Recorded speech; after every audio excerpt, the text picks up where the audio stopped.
Okay, today is an important day because little Tart is going to begin actual collar conditioning.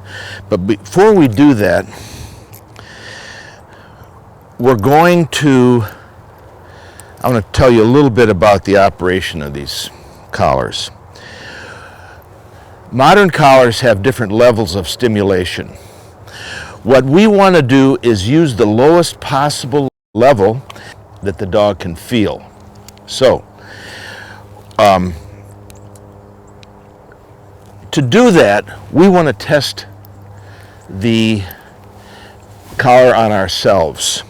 We're going to do that by putting our fingers on these two electrodes and pressing the button. Now, I've started this one on a 1. This is a 1. You want to try it yourself. You don't want to look at the dog and wonder what the dog is feeling. You want to know exactly what the dog is feeling. So you press the button and you move it to where you can barely feel it. All these collars are slightly different, so you want to check it personally.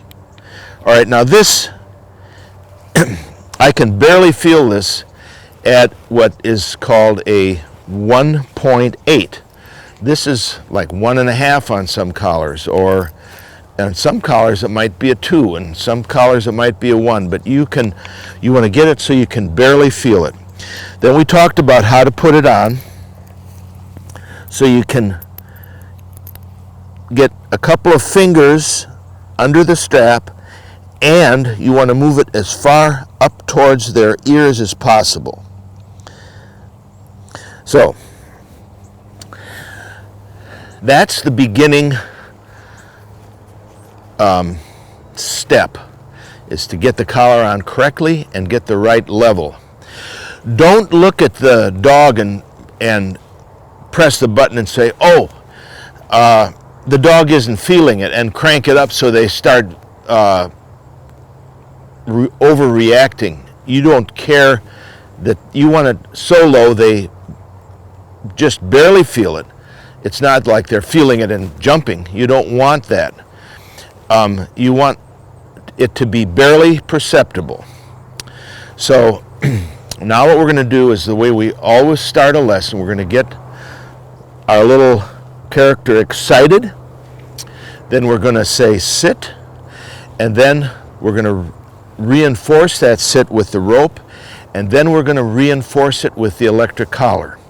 We're going to do that with tiny nicks, and we're going to keep our eye on the dog. If there's any kind of reaction in a downward fashion, we're going to go right back into excitement and make sure we keep her level of excitement really high. So that is what you would call the beginning step of collar conditioning. Once you know your dog sits and has worn the collar for a couple days, so he's used to it, then you begin actual collar conditioning. You know, the whole idea of conditioning is so fantastic because it's like Pavlov's dog. You know, they hear the bell, they know they're going to get food, and their mouth waters. So in this case, they hear the command, which is like the bell, sit, and then they sit and they know they're going to get the excitement, the reward, like the food. So we're just tying it into something. And now, and I'm going to show you later with an older dog, this conditioning, if it's done right, is so powerful. You can take a dog in full flight, chasing something, doing something, and say sit, because it's been conditioned with the electric collar, and they sit immediately like they skid to a stop like a cutting horse. So, but this process has to be done a certain way in order to get that effect. So step 1 is always excitement. Ready? Ready? Now I notice, if you notice too, sometimes I'll start to say ready, ready, and that means the excitement is coming.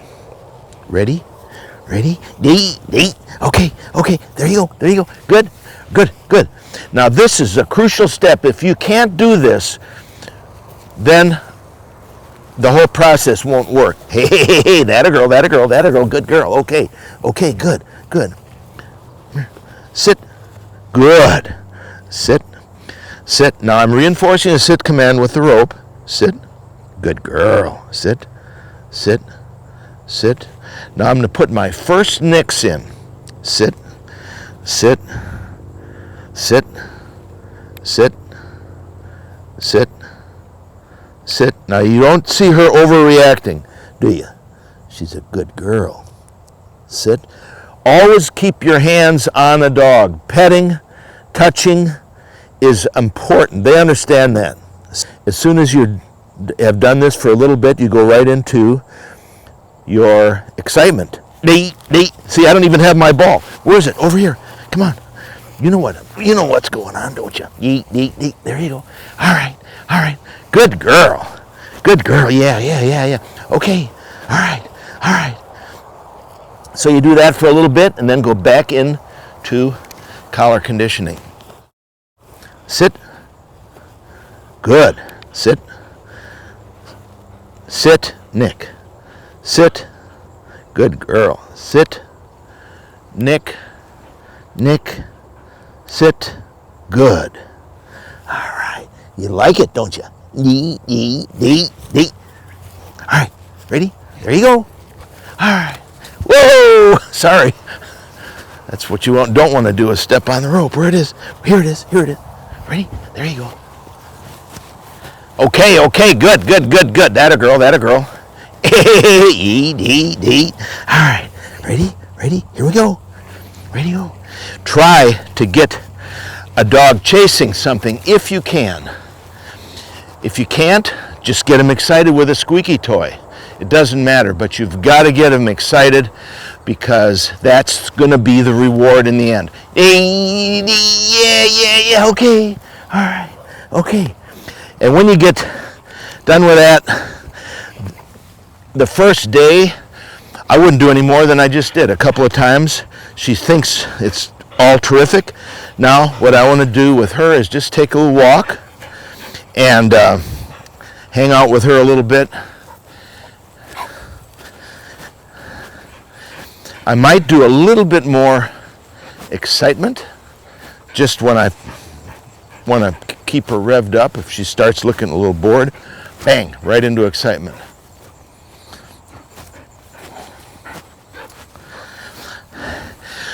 Keep watching your dog.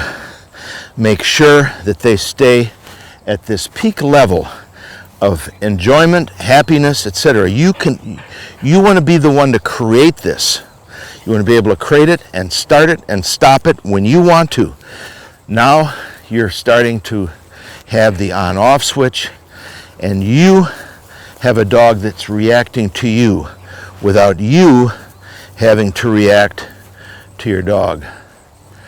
This is the magic of this process, the magic of the electric collar.